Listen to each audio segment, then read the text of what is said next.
Science proves quality sleep is vital to your mental, emotional, and physical health.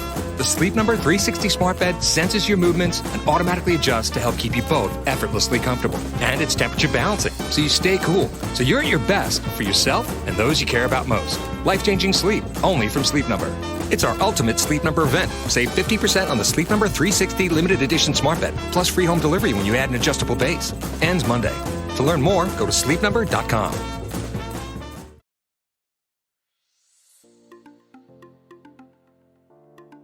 Welcome to the Hypothalamic Amenorrhea Podcast.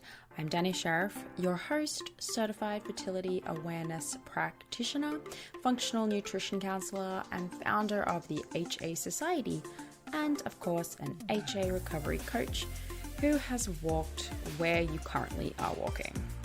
This is the place to come if you care about getting your period regularly.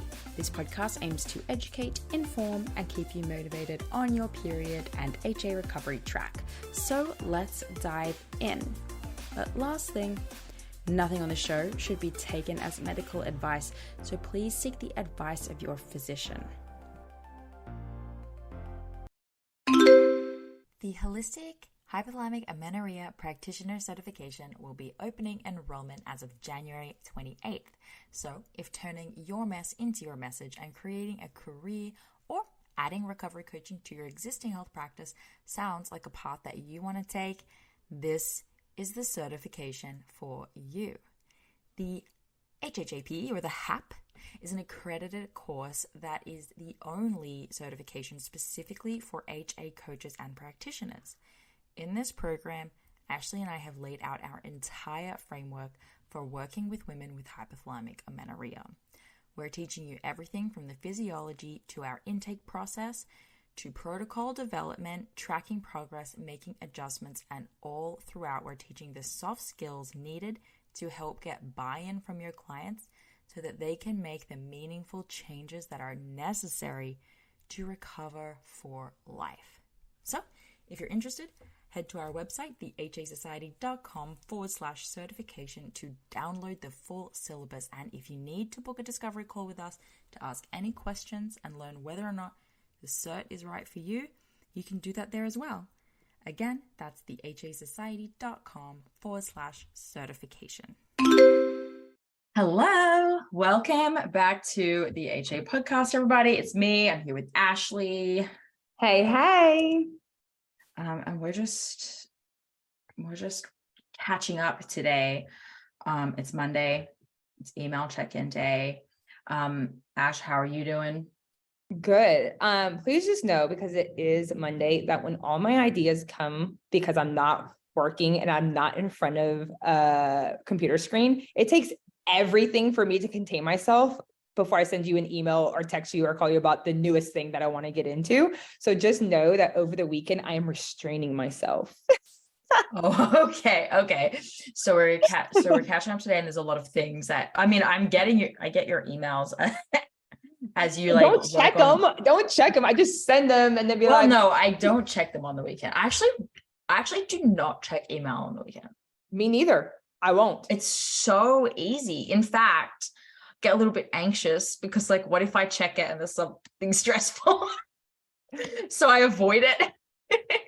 No, well, I have to avoid it like the plague, or else I will work. Like, I just know that boundary about me. So I know if I have to quickly do something, I have to like find a way to get to it without needing to open my inbox, because if I see the inbox, I'll get sucked in by something. Yes. And it's not because I don't love, trust me, you want me having 2 days off where I am having my mind do something else, because I am legit way better. It serves no one for me to respond on the weekend, because you're not going to get the best of me. You're just focus Monday. So Mondays when Ashley and I reply to all of our email-based clients. And so Monday is like a focused, probably like the entire day for the most part. On just that. And it's the best way, because you're just like in the flow, in the zone, like ready to just like drop some truths on people, challenge some beliefs. Yeah. And I'm ready to do it with compassion because I've rested. Yeah. That's so important. truth is hard enough that whenever you deliver it, when like you're tired, I don't think it ever goes well. Well, it never goes well with me. It's just not. And especially because I'm already a direct person, that I know that I need to be like extra compassionate whenever I say something. Yeah, for sure. Well, I am getting your emails. I can see you are working full steam ahead on your modules for the holistic HA practitioner certification, because Ash is like reading all this research, which we're doing to get our the practitioner course information just like up to snuff. Yeah. And she's like, look at this, look what I found, like check this out. This confirms everything that we thought we knew about. Like, yeah, it does. It really, and then even, do you know what I love is that even like things where it's just great to dive in and to know your scope. Like, so this weekend I was diving into primary amenorrhea, and did you know that there's tons of things that actually cause it? Like obviously like anatomical like defects that were for listeners, primary amenorrhea is when you've never ever had a period. Yes. And then, so just talking about the difference between that, there was a case, what I love, you know, what I wish people would submit more of is like cases. So there was this one case where, this adolescent, because around like 13, 15 is when you kind of get diagnosed with it. Not saying that you can't later in life, but it's like a failure, quote unquote. I say that loosely, or a lack of like maturing bodily wise, and then getting your first cycle. But they put these case studies, and one of them was celiacs, and I thought that was so interesting, right? The other one was hypothyroidism. So it just makes sense to check the basic things and then dive into, I mean, like there was one with what is it when you have too much prolactin? But there's actually many reasons for that. There's obviously breastfeeding, getting pregnant, tumors, but there's medications. Anyways, long story short, make sure that you know which type of primary amenorrhea that you have. And as a practitioner, like you know that they know for sure which type it is. Yeah. It was fascinating. So I'm pretty sure I sent that over too. I don't know. Yeah, I have a bunch from you. A lot of interesting finds, especially like progesterone points from a couple weeks ago, because this has been going on for some time. But yeah, I've been enjoying that and finding it really helpful just to get like these extra points that help like drive home for our own clients. I like literally everything you've sent me recently has come up. Well, it's come up in conversation. Yeah, well, like the one that I think I sent you like a few weeks back, it was talking about the role of estrogen and progesterone in the gut, which is what I've been seeking for a really long time. And hence why I'm fully convinced that there is, like I knew that there was a reason why the IBS, IBD, and Crohn's, it gets amplified during HA, and why people who don't have IBS, IBD, and Crohn's actually develop digestive issues. And so it just made sense that it's connected to estrogen and progesterone. I mean, because I didn't have that, and my issues were so severe. I bet you if I would have gone to like whatever like the doctor is, they like probably would have diagnosed me with one of those, because it was just simply that bad. You know what I mean? So I just think it's interesting that just the more digging, like you find that there really are connections and explanations for symptoms, which, side note, clearly I'm just brain dumping. There's like 433 articles in PubMed for HA, like functional hypothalamic amenorrhea. But when you look up PCOS, it's like 3,000. So I kind of get why maybe not everybody is onto it. You know what I mean? But just because it's not a lack, it's just less research. Yeah. I think the thing that comes up for me every time is like just seeing how linked everything is more and more. And I don't know, I almost see it visually. Like when you first dive into this, you think HA is happening on its own in a vacuum and not really affecting any other part of you. And then you're like, oh, me not having my period is like linked with osteoporosis or whatever, these things that we all are starting to understand. But then as you dive deeper and deeper down the rabbit hole, it's just all linked. And then you come to terms with this idea that like your entire body, from your mental state through to your fingertips, is affected by a lack of hormone production. And you come to terms with the fact that it's all linked, and then you find out like it's even more all linked than all that. Well, estrogen and progesterone play a role in bone remodeling along with thyroid, right? So like we know that gets impacted, and along with like leptin and all these other things. And I'm like, oh my gosh, this is why it's so interconnected. And it starts to also help explain why everyone's experience with HA differs a little bit, in that like some people get exacerbated symptoms of digestive issues, some people get anxiety, some people get osteoporosis. And like when we look at all of the genetic factors that you start with that are different, like original body fat percentage starting, and just like genetic predisposition to experiencing anxiety and depression, all these things, I think that like those genetic factors that are unique to you get exacerbated, whereas for someone else it might not be so much that way. But at its core, it's all starting from the same problem. And that just brings you back to like, we just can't compare with each other.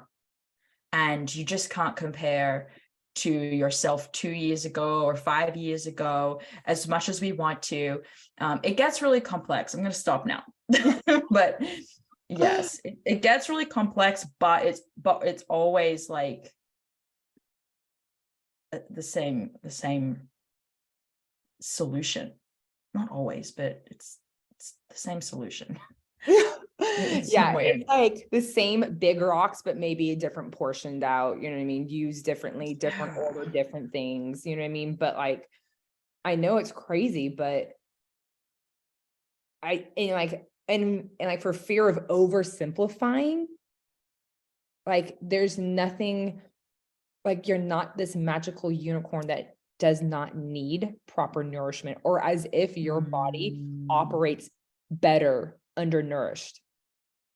Like in that aspect, no, we are not different. Yeah. Housekeeping while you write that down for people. First things first. I got an email over the weekend from a listener, and it's not the first time I've gotten this, and I know Ashley, you've gotten this as well. I know. So I just want to like put this out there, guys. For anyone who's wondering it and confused. No, like, I mean, I totally get it. So we offer this podcast for free with the awesome thanks to advertisements that play at the beginning and end of this show. And those advertisements are kind of like going on YouTube, and like the show that you're watching on YouTube does have no say in like what ads are shown to you. And oftentimes too, they're locally targeted and they're specific to like things that maybe you've been researching. And so it will show you all kinds of random things. The ads on this podcast is exactly the same, where you might hear ads that actually have nothing to do with this show. We don't sign off on any of the ads that play on the show. So sometimes like weight loss and diet related, like absolute cringe stuff gets played as ads before and after this podcast. Cringe, just like actually horrible things. Yeah, like actually the point that it's like, is this like meant to be funny? Because this is so like ridiculous weight loss type products and things like that. So yeah, we don't really get a say in what gets played, but what we can all do together is like a big collective eye roll every time it comes on, guys. Let's all just go, ugh, and say, you know what, weight loss company, thanks for paying for my ability to listen to this show for free. High five for everyone. They wasted their money, but you guys are gaining from them. So let's all just give ourselves a pat on the back But yeah, Ashley and I are absolutely working super hard right now to find sponsors and collaborators. That's something, since the podcast has reached the growth point of a certain amount, which is really exciting. It's something we're starting to pursue. So hopefully in the future, we can remove any kind of programmatic ads, they're called, that play on the show. So if anyone's ever thought it was super weird that sometimes you get like completely counter information on ads to what this show promotes, yeah, just know that that's what's happening. And honestly, if you have a company that is interested in advertisement and you either and are not talking about weight loss, you're not talking about weight loss, you know what I mean? So I don't even know. Honestly, we are open. We actually are really hard to find brands and products that align completely with your values. Woo! Yeah. So if you have a neutral product and you want it to be advertised, send the email over to me, and we can take a look at that. But honestly, it's one of those things that until somebody sponsors, we're kind of at the mercy of whatever ads are going to be played, which is for sure not the vibe, and we're going to work on that. Yeah, we're gonna work on that. And we have other ideas too. Like we've thought about, what if we create a subscription-based part of this episode of this podcast? If you guys think like, I would love to listen to bonus content, things like that, let us know, because that is something that we're thinking about doing. And yeah. So that's that piece of housekeeping. The other piece of housekeeping, guys, is that the HA Society is open. So we used to be on wait list. We're now open, and we will be staying open. Yay. So if you want to come join us, guys, it's, you know, we haven't really talked about it and what it is and how it works really much lately, but that the HA Society is like how this all started. We started a community. It's like a really cool group. It's not on social media. It's on its own platform. And we have regular community calls. Are we at like 2 a week at the moment, Ash? 2 to 3. So we have minimum like 10 calls per month. However, that plus a practitioner event. I mean, and then plus you and I have been popping on there live. I know, with members too. Yeah. So I'm going live again this week to do like a live stream coaching with members. So we're really in there, you know, going hard. We have group calls. If a member has an interesting case or needs coaching through something, we're in there coaching with you. We may even live stream coach. Everyone can tune in and listen. We've got tons of we have like a lot of replays from past practitioners and events that we've had that we've been able to turn into mini courses. So there's a ton of content in here, and you can chat with anyone in the group. People have made like lifelong friendships from this group. We've been going since 2020, y'all. So come join the HA Society. You'll get access to our private podcast playlist as well. So we release all these episodes in advance on there, and we put all of the community call replays up. So there's like hundreds of episodes on there at the moment. You can scroll back real far to kind of listen to those replays. It's kind of, I think the podcast playlist might be like worth the membership in and of its own.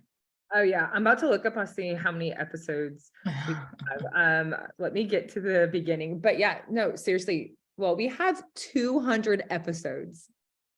Yeah, on there. That and yeah, they're like mostly community call replays. So which means like there's almost not a single question that we have not answered, or like, and so like there's really nothing that's off limits for us. So if there's something, we will either answer it or send you to one of our replays, which is just so good because you get to like actually hear other people ask the same question because they're in the same boat as you. 200 and going strong. Yeah, so check that out, guys. The hasociety.com/join. We're open, so we would love to meet you in there and help you out with your challenges. So that's happening. And we just launched the Restore DIY program. Okay, I feel like this is just like an episode of updates, but we'll get to some HA stuff soon. But we so you all, if you've been listening for a while, you probably remember we very recently launched a live version of the Restore program.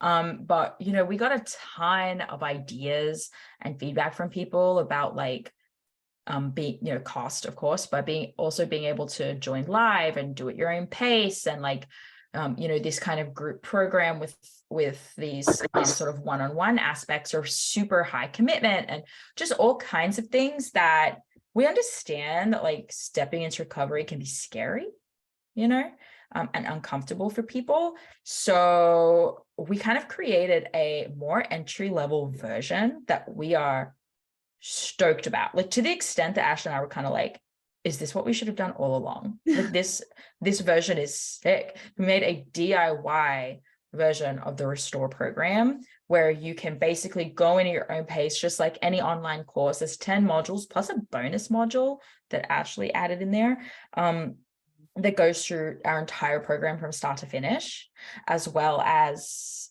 access to like the food reviews. So we do these food reviews where you keep a food log and we give feedback. And so you'll get access to the recordings of the past ones, which people have said is like the number one most helpful part of the program when it comes to nutrition. So you can see what other people have been doing, see similarities in your own behavior around food, and hear live our feedback, just to help you sort of maximize your nutrition through this side of recovery. Yeah, that, and I just think it's great to be able to talk about the mindset that occurs, or that like we have to address to move forward. Because you can take on all the information that you want, but if we don't get to this place of being open to change, then it's like you're just reading a book. You're just, you know what I mean? You're just reading a book, but like what we are after is transformation, right? And that takes being just at least curious and a tad bit open, and to just really be like, well, what would my life look like if I actually change this one thing, let's say control? And while that's scary, but what else is actually available to you? Anyways, transformation is more than reading a book. We have to just be willing to take one step forward. Yeah. So that's how we design the program, is like each module helps you take one step forward.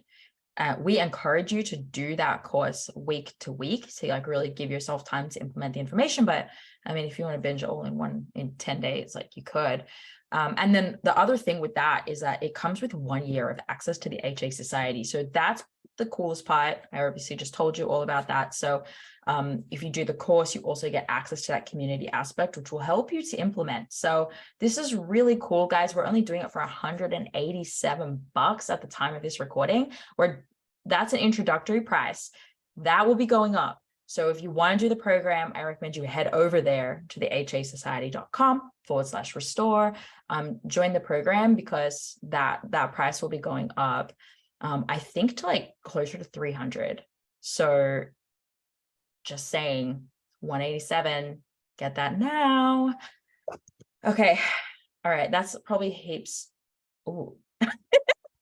That's probably heaps of like housekeeping, but I did want to ask you, Ashley, I heard something earlier about you doing a speaking engagement about soon. Yeah. So I will be actually speaking about how body image, like this is something that's been really bubbling up, just really been bubbling up inside me. And I'm just really, really excited to take it to places that may not be thought of, right? If like anybody knows me, clearly you've been listening to the podcast. I am here to deliver the truth in love, in respect, and compassion. And so I'm actually going to be talking about body image within the church, right? And is it possible that diet culture has been accepted even in places that we wouldn't think of? So I'm really excited. I am looking forward to doing more speaking events this year.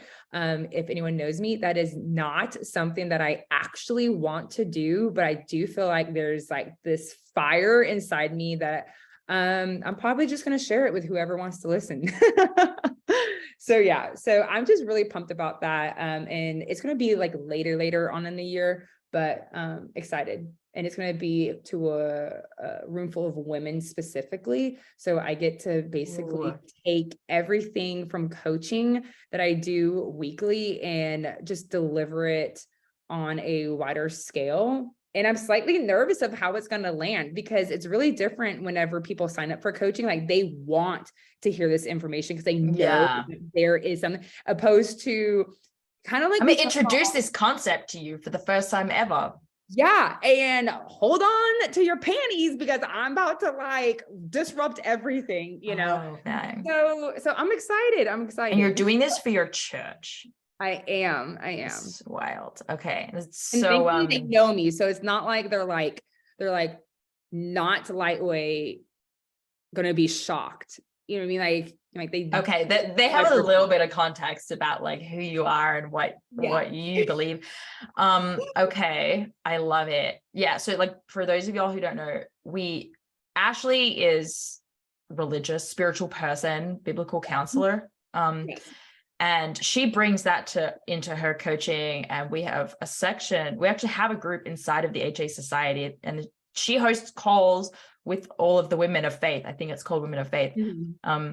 We are not like a Christian group per se. I'm not, but right. Ashley is. So she brings that part in. So there's something for you if that's you, but yeah, it's not the whole group. Yeah. I ask Ashley all the time. I'm always like, hey, Ashley, are mushrooms against the Bible?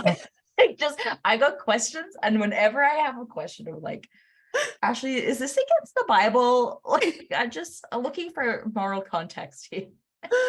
Oh, that's so funny, because I'm sure I actually don't give you the answer that you expect. I'm like, well, no, you'll just be like, I asked, that was my most recent question. I'm like, are mushrooms against the Bible? You were just like, yes, lol. Yeah. I was like, but if you need a driver, I think I asked you too. I was like, if there's like a bug in your house and you have to kill it to get it out, is that against the Bible? And I'm like, I will 100% kill a snake. These are the things I think about. Oh, so I'm glad I have you to ask. Okay, I love it. All right, what else? Think about it. Like, we've kind of actually been starting to do more speaking engagements, just sharing with people. I mean, the last time it was a class. Like, I would love to go back. Like University of Arizona, you did for that project class. Yeah, so cool. Yeah, and like we did some talking for a high school in California's capstone. I don't know what that means, but it sounds good. Yeah, no, I'm just, honestly, I love teaching. I used to be a teacher. So even if I could just be like, hey, one day I'll come on in and I'll teach all about the menstrual cycle, you know what I mean? Like all the things. I would love to build like a supplemental, like a package to give a teacher. Yeah. How cool would that be? We could just make that and send it. Be like, here, this is for free. Totally. Like, here, please. 100%. Like, yeah. I actually used to teach sex ed well before I even got into this. I was thinking about this. I feel like I've been involved in like conversations about this and the body. That's why I'm just like, go ahead and ask me. Like, there's actually, I haven't not had a question asked. You know what I mean? And plus it used to be middle schoolers. So it's like super awkward age, you know what I mean? And yeah. I do remember. We had to put condoms on a fake penis. They had these plastic penises that were in a plastic banana case. Oh my God. True story. We're in class and one of the boys, George, takes his out and he hits my friend in the face, slaps her in the face with it. I will never forget the trouble that boy got in. Is beyond any belief I've ever seen, and I'll just never forget it. And that's like literally all I remember from sex ed class. So more needs to be done. More not okay. I will actually say I didn't like I guess I don't have any thoughts about that, but like mine No. was more of like, hey, like this is actually what your body does. This is what it looks like. We're like, this is what we're going to call it. We're not going to call it any Yeah. nicknames. You know what I mean? But then like, that's actually, if I'm like remembering all this, that's the first time I had a student who had an eating disorder. So I think that's really where like the connection starts. And I remember being like, oh my gosh, like it's just happening so young. And she was in middle school and like you could see her like wasting away, you know what I mean? And then like all of a sudden like, she wasn't there. And obviously she went to outpatient and like she came back. And I just remember like she used to like hang around, just kind of like some kids would like after school, you know what I mean? Or like after or like right before lunch or whatever, you know what I mean? And I think that's kind of my first experience with being like, hold on, but like what's going on, you know what I mean? And just truly caring. And I think that's probably like like seeing it for the first time in that way, like so close to you and have it making those connections. Super interesting. Yeah, because I actually was even teaching on different types of eating disorders and stuff like that. And so it's like I think it was just wild, and it's probably why it's just got like a soft spot in my heart. Yeah. Oh, well, if anyone wants Ashley to teach sex ed at their high school, also email us. We'll put together Dani and Ashley sex ed class. That would be sick. I mean, I'm pretty sure my teaching license is still valid. You know what I mean? I'm pretty sure I probably have to renew it in Texas, but you know, like I could get that paperwork done. Maybe. Yeah, that would be cool. Okay. Well, any other nuggets? This, I would love to like spitball on something today. Wow. Even just for, I know we're like, we don't have a ton of time, but I would love like you listening right now, just think like what in your recovery, right? You're listening, you're probably doing something right now already, right? You're probably taking action in some direction. You're eating more, or you're introducing something that you never used to eat, or you are not exercising, or you're reduced exercise, or you've asked for help from someone. Like there's something you're doing. Maybe you're even just listening to this show for a while, right? Like gathering your information and your confidence. That's all action that you're taking. So those are very easy to list. I think like if we sat down with you and I was like, so what's everything you're doing? You'd be like, bang, bang, bang, bang, bang. And then we might ask you, what are you not doing? Are you all about DIYing your recovery? Then you'll want to visit our HE Society resource store. We have created a bunch of amazing tools, guides, templates specifically to help you navigate recovery, find your own blind spots, and track your progress along the way. So you can browse through our store and you will find endless avenues to help you with your unique challenges, from our 100% free Mental Hunger Mindset Mastery workshop to our 7-day recovery kickoff challenge. We also have in-depth, budget-friendly, do-at-your-own pace courses like our Restore program. It's an incredible 10-module recovery guide that comes with access to the HA Society for a full year. The Fertility Awareness for HAs courses, teaching how to use the FAM method to track progress through recovery. The Period Recovery Game Planner, which helps you figure out your blind spots, what is and isn't serving your recovery, what are you not doing that you could be doing to help you move forward, and even journal pages and journal prompts that are designed specifically to help you with body image and mindset throughout recovery.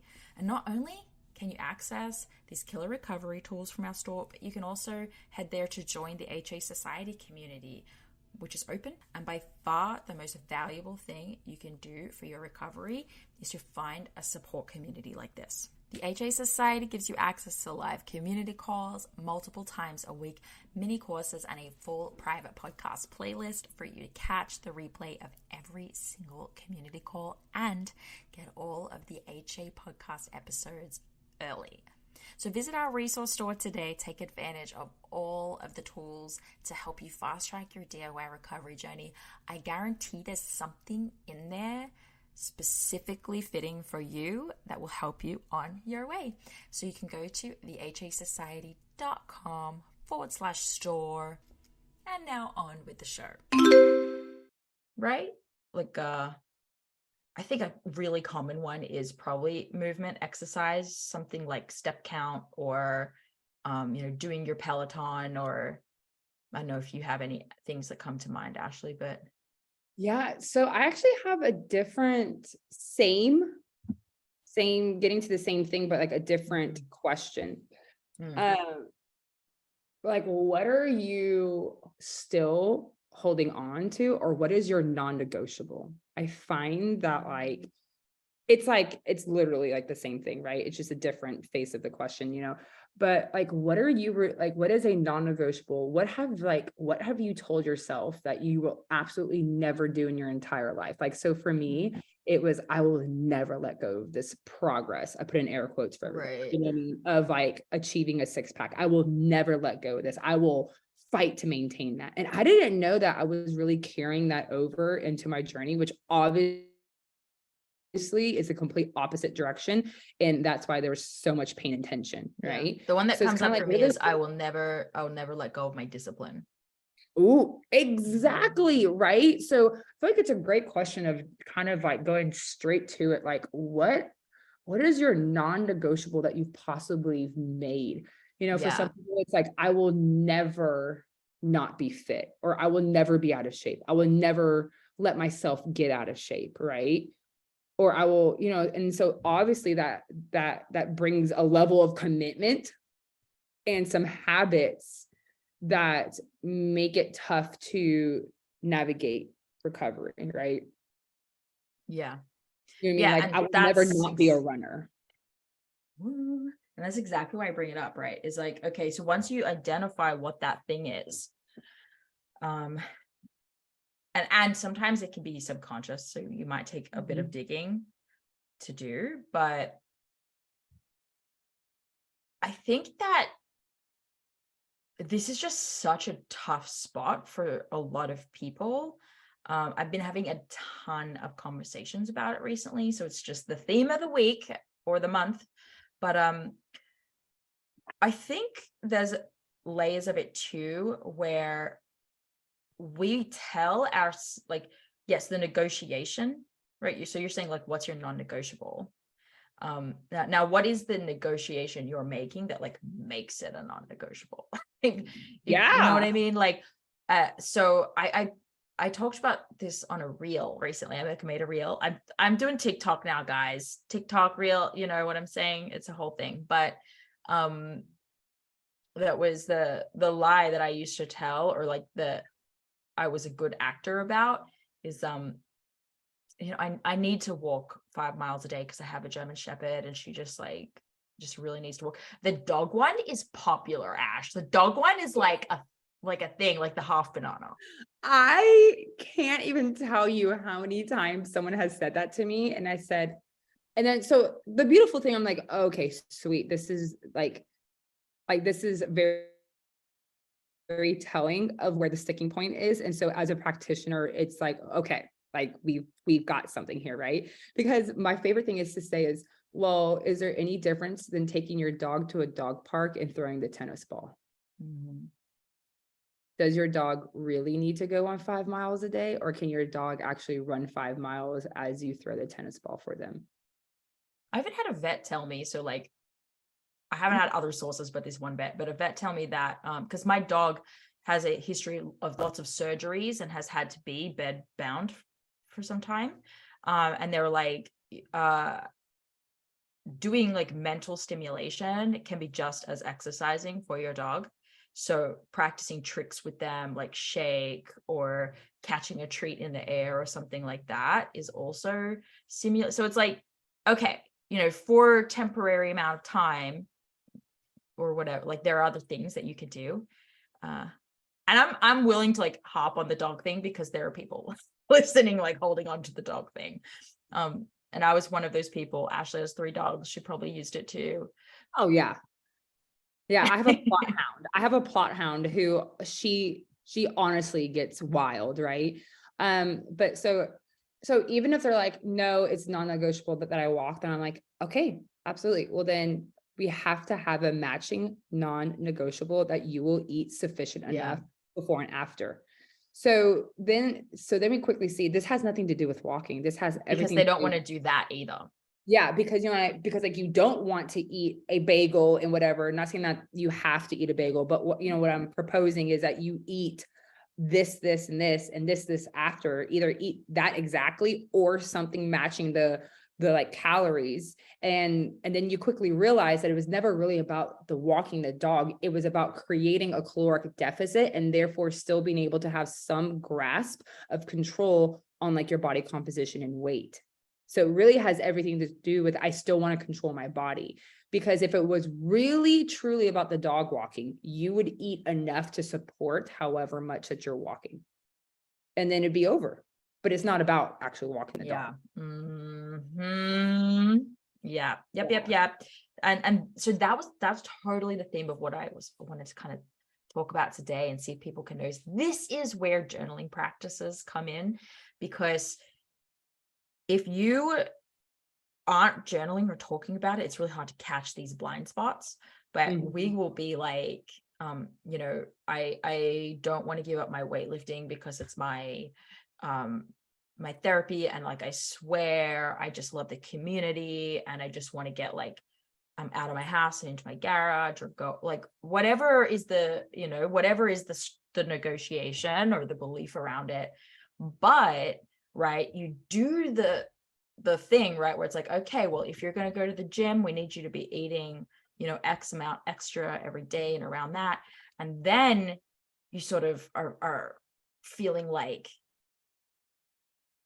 but that's not working because I'm feeling sluggish in the gym. I'm not lifting as heavy, or I feel tired for my workout or whatever. It's like, okay, ding, ding, ding.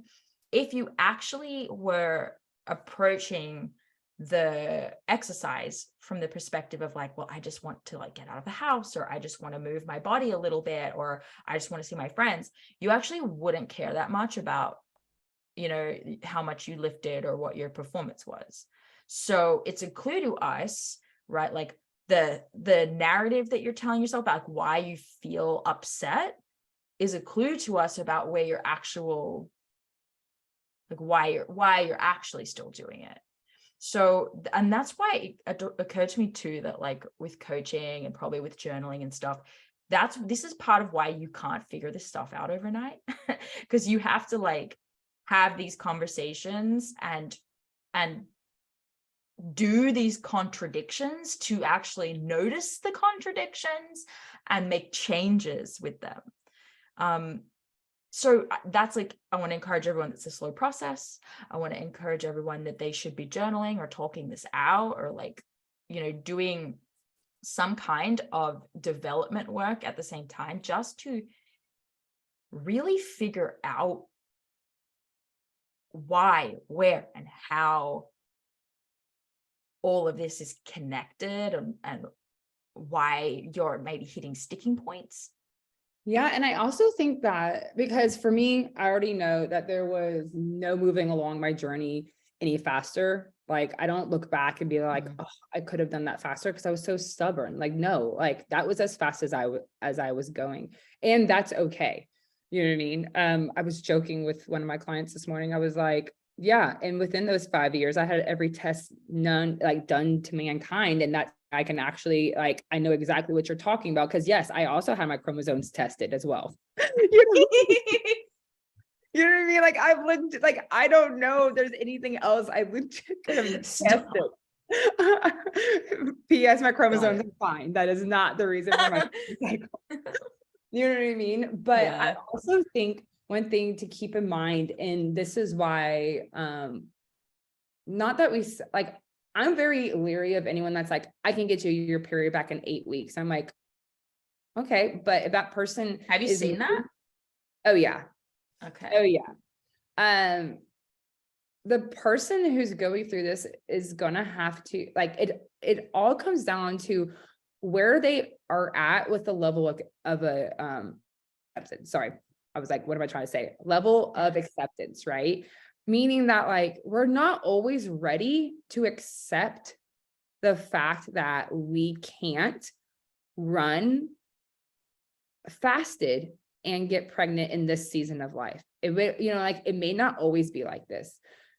You know what I mean? I'm sure there's plenty of people who like do it, but there's this level of acceptance that has to happen. And Victoria was talking about it. Myers, she was talking about, like, you have to grieve in order to accept what's going on, right? And so some people haven't even gone through the grieving process of, oh, I'm not going to be able to keep this position and ovulate. Have you grieved that, or have you just skipped over it and trying to muscle your way through? Because grieving means that I'm grieving that this is leaving, so that I can accept the truth that I have to change some things, my body composition, my routine, in order to heal because of chronic energy deficit, in order to the next season of life, right? And I have to accept that this is what is needed. And for me, I wasn't willing to accept that until I had every test done, including testing my chromosomes, searching for a pituitary tumor, you know what I mean? Like, doing all these things. Like, my acceptance came after, like, I exhausted all other possibilities. And then I was able to accept the truth. So I just feel like that's something that we have to keep in mind, whether you're a practitioner, of you can only make as much progress as much as they are willing to accept and move forward. And as a client, this is why we can't compare our journey to somebody else's, because what if someone was willing to accept weight gain a lot faster than you? That's a difference. That's a game changer. Yeah. That, like, where your head is at, because what you'll find often without truly seeing it is that you're actually taking action towards a completely different goal. Like, if we lay it out and we're like, hey, I know that you want your period back and, like, maybe to get pregnant, or reversing health challenges that you've come up against because of HA.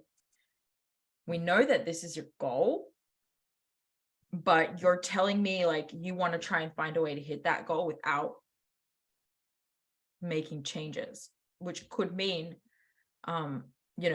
which is why we get frustrated. Like, hey, I used to squat 150 pounds and now I just feel exhausted and I can't. And it's like, yeah, that's because we're doing things to squat 150 pounds. I don't know if I make any sense. If you're feeling 100%. Good, if you're feeling good and on track with your old life, right? Good. Ooh, that's good. If you're not, Now, if you are heading towards recovery and you are like, this is hard, this hurts, I used to be able to squat 150. Now I barely feel like I want to. What's happening? What's wrong? Yeah, that's because we're moving towards healing and fertility, and we're not trying to get you to be the world's strongest athlete or the world's fastest runner. Like, so that's what we mean when we say, if you're uncomfortable and this is hard and this doesn't feel good, you're on track, because you're doing the things that are hard. And sometimes I think we don't even realize that, right? That it's a good thing that we're feeling those challenges, because we think, and we were talking about this the other day, we think that once we go into recovery, like, we should feel amazing all the time. And so we're like, something's wrong. I'm, like, losing strength, or I'm feeling more tired. Like, this is bad. It's like, well, no, this is the season you're in, and you've decided to make a change, and you're seeing what it looks like. Yeah, that you triggered was, I really think that we actually have to go back to the basics of goal setting whenever we enter HA, because, like you said, the most frustrating thing is that we're working one way, but actually taking steps that take us somewhere else. Right.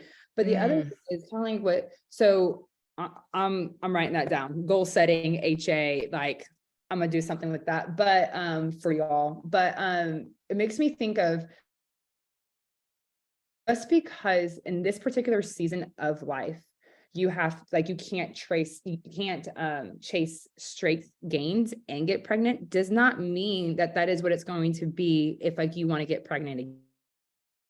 I mean, like, this is a very specific season in life where you have to come up and out of a chronic deficit. Hopefully you come up out of it, you're healed, you get pregnant, do all the things, return to training. And because you return to training with all this firsthand knowledge of what you can't do, you train fueled, go ahead and go for the PRs, push hard. And you'll probably also be ovulating because you're like resting. You're not doing active recovery of hiking 10 miles and that, you know what I mean? 10 miles a day. Like, you're going to approach it differently. You're still going to chase strength gains and still be ovulating. Get pregnant. You know what else it makes me think of as you're speaking, it triggered to me as like anyone who's like a nutrition coach or a personal trainer, right? Who's trying to get a female to go into a bulk to help her reach the composition goals she wants to do, right? Like, I'd love to have like more muscular, blah, blah, blah. And it's like, well, we need to, in that case, so like, and how hard it is to get them to trust and do a bulk out of fear of weight gain. I would rather do anything but that. The exact same fears come up here. It's like, we need you to trust that this is the path to get to where you really want to go. And in order to do that, like, you to be willing to let go of this like safety rail. Essentially, you're like ice skating, you like won't let go of the side rail because you're like, what if I fall and get my finger off? But it's like, no one had fun at the ice rink if they never let go of the railing. Oh, that's so true. And I just can't stress this enough. Very specific season in your life. Mm-hmm. It will not always be this way. Your next pregnancy is not always going to be this way. You know what I mean? Like, or trying to get pregnant. Like, it's just not like this. And only you are making this season prolonged.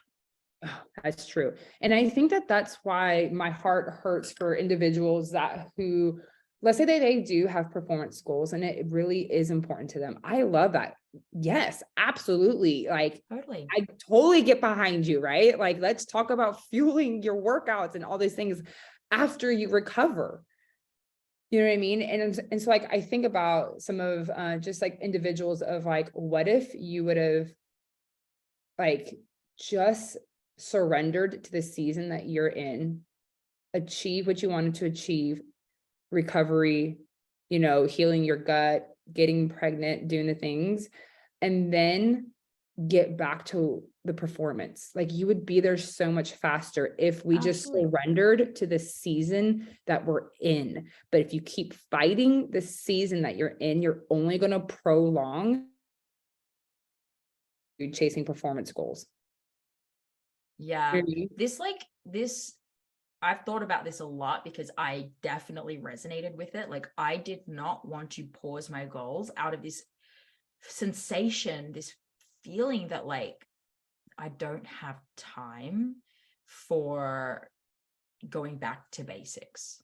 Like, I don't have time for, like, I think I kind of believe like when I was in my 20s that, you're only like in your 20s and like living that type of life, like for a decade, and if I stop, it's like everything I achieve will be like less impressive if I was like in my 30s when it happened. Like, all this weird I don't even expect that to resonate with other people. Like all this weird stuff that's like super specific to me and like my weird belief systems that I had. No, I think And- a lot of people, you know what I mean? Okay. Like the timeline. Oh, I do not everybody have is about the timeline. Everybody is about the timeline, right? The But I think timeline doesn't care about you. it's that's harsh but true. But I think it's one of those things of we are so like we're so afraid that what we have achieved. I cannot talk today, y'all. I'm sorry. We're so afraid of what we've achieved being like disappearing if we don't hustle every day for it. And Yeah. so we live in this state of fear that like this was never real, this was never really mine, I never really achieved it, this was just luck. You know, I think so specifically like strength gains, like guys, you're going to be able to get back. There's nothing about your body that is showing that you cannot get back to what you were lifting in a recovered, healthier, however fast you were running. Yeah. Like there's nothing that's going to say that like you actually can't do it. Now, will you have to work back? Absolutely. But nobody is exempt from that. Nobody's exempt from it. Just think, I mean, it's the same if you broke your foot. There's, you know what I mean? You're going to be able to get back to whatever you are doing with PT, hopefully. I mean, obviously, depending on the level of break, right? Like, let's not get lost in the nitty gritty. But it's just one of those things of like, oh, I'm gonna say this in love. You're not the first person on earth that's had to work their way back and come back from like a setback. It makes the best Netflix documentaries. Let's be real. That's the only time it's interesting. But think about, we loved the chase before. What makes you think you're not going to love the chase again? Yeah. No, totally. Unless it was never really about your individual goals and it was all about validation from somebody else. How you were perceived. If it wasn't about how you were perceived, you would just do whatever was best for you. Yeah. You'd get back to it. You'd get back to it. Is that the name of the podcast? Oh. Might be too long. If it wasn't about how you were perceived, you would just do what was best for yourself. Mm-hmm. One Ashley did her little eyebrow raise where she's like, Well, I mean, it's true, right? Yeah, it is. If like you love running, it's still going to be in you. Yeah, you are going to work back unless it was, I like running so people can see me and I look like this and they have these thoughts about me. Mm-hmm. And even if it was like you're a part of like a running community or whatever, you know, if it was really about the community, you would still find a way to hang out with those people. And if they really cared about you, they would be willing to hang out with you outside of Run Club. So what is it really? Yeah. Our clients say this all the time, and it is true. Like HAs are a really great way to figure out who people really care about, and like who really cares about you, who actually loves you for you. And I mean, and again, nobody's like, yeah, I can't wait to just like test my friends and family and go through this turmoil. You know what I mean? But there is some benefit of, are you afraid to know that the people that you are with are literally just skin deep whenever which is shocking. It is shocking. I will say that it is shocking. You know what I mean? But because also there's a part of you that has to realize that you are one of those people too. And like you are having a hard time doing this because you have judged people for not being disciplined as you and for letting yourself gain some weight or for putting others first, like all these things. Like you have stories and judgments about that. So for you to go out and do that also shows you some parts of you that aren't really you, but are present for you right now. I say this all the you don't want to time. be that way. Healing is very confrontational. Yeah. People think it's like rainbows, kittens, butterflies, and just like, I don't know, like a few mantras with your feet in the dirt and just like relaxing. And then you get into healing. Not saying that it has to be like this, but it is confronting. You have to like look at the things that you're holding on to. Like, did I make this inner vow that I promised that I would never let my progress go? And now I'm having to quote unquote, let my progress go. And what does that mean about me and my goals? Like, you know what I mean? There's a lot of deep stuff that this is connected to. And obviously we don't have to even talk about that because you know that's why you're here. I'm having this weird vision, so we'll see if this analogy works. But Okay, go for it. I love a good visual. So I didn't grow up in America. I don't know their school system. So where I'm from, Ash, we don't have like the cafeteria. We don't do cafeterias in Australia. We do something called the tuck shop. Totally different. Imagine like just like a canteen stand at like a soccer field on the weekend. What did it serve? Like snacks or food? Yeah, like at lunchtime you could get like a meat pie or a sausage roll or a sandwich, like just basic stuff. There wasn't this like cafeteria room. Yeah. Oh, my lunch for like every day of high school was chocolate milk and a meat pie. I need to Google what a meat pie is. Okay. It's our national food. It's kind of like an empanada, but I love empanadas. But imagine like a pot pie, but pastry the whole way around. Why have you not made this for me yet? Well, I mean, I can make one for you, but I'll make one for you. But so that's what used to happen. But in America, I imagine there's a whole room, there's a cafeteria, you get the tray, you walk up, there's lunch lady, right? And then you go to like your table, right? And in the movies, there's like the cool kids table and like the goth table. And so just like, let me believe that that's real. Okay. And then there's like cliques and things like that. And so I'm imagining that like, whilst you're in HA, you're like striving to like sit with the cool kids for lunch and you want to be seen by the cool kids, right? And coming into this process and like learning that the cool kids may not be serving you, like, right?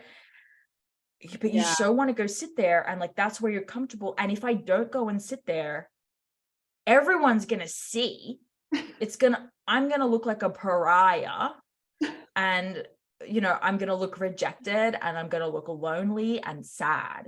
Right. And so we're like, it's really hard to not go sit at the table, especially when the table is coveted, right, to be invited to that table. And and so that's kind of like how I see it. And like, you're having to make a conscious decision to go sit with the other kids that are like technically way more down to earth. You know what I mean? And probably better suited to you, which is us. There's the HA Society table where we're like, hey, Stacey, like you can sit with us if you want. We'll be your friend. And I guess like if you want, if this is hard for you, if this analogy like resonates with you at all, you can sit with us. You can sit with us. You're not alone. It's okay. Like you don't have to sit with the cheerleaders. Like whatever I imagine. Am I like way off base with the high school experience? We were always outside, but yeah, people were always in groups. But I think people naturally group. Like I think we all do. We grouped. Yeah, everyone groups, type of thing. Yeah, no, that definitely exists. But I was one of those people who was just friends with so many wide range of people that I was just bebopping. I think in reality, but everyone knows what like it looks like on TV, so everyone can do the analogy. Yes. No, but I think you're spot on because I think society is the cool kid table. Exactly. I just want to, and even if it's not, everyone else who's not on the cool kid table knows that it's the cool kid table. Yeah. It's like, how do you actually, Well, you're not too far off, because think about, in high school, you had to figure out who you were to some aspect. And now we're like 26, 34, 42, being like, but who am I really? Right. Yes. I mean, kind of going back to where this conversation started. Do you remember middle school, 6th, 7th, and 8th grade? Like teaching that, I just was like, oh, wow, this time is so interesting. It's beautiful. It's awkward. It's like the 7th graders are like, okay, I think I survived. And the 8th graders are like, I rule this, but I'm really afraid to go to high school. Right. It's just, anyways, you have to figure out who you are then, you know what I mean? And then it's just this constant evolution. And now it's just a refining process that is painful. Ugh. This is good. This is good. Okay. Well, I'm going to go to the bathroom. I gotta go to the bathroom so bad. I have functional patents. 2023 is the year I fixed my back pain. So I have my physio appointment. Yeah, Nug should be home soon. So woo, gonna have to wrap it up. All right. On the podcast. Well, thanks for listening, guys. Have a beautiful Please day. Join us next week. We'll talk to you guys soon. Bye. Thank you so much for listening today, guys. Please subscribe to the podcast, and if you could head to iTunes specifically and leave a rating or review, that would help so much, because it makes it easier for other people with HA who are Googling around to find the podcast really easily. So if you do that, you're doing a service to all of the women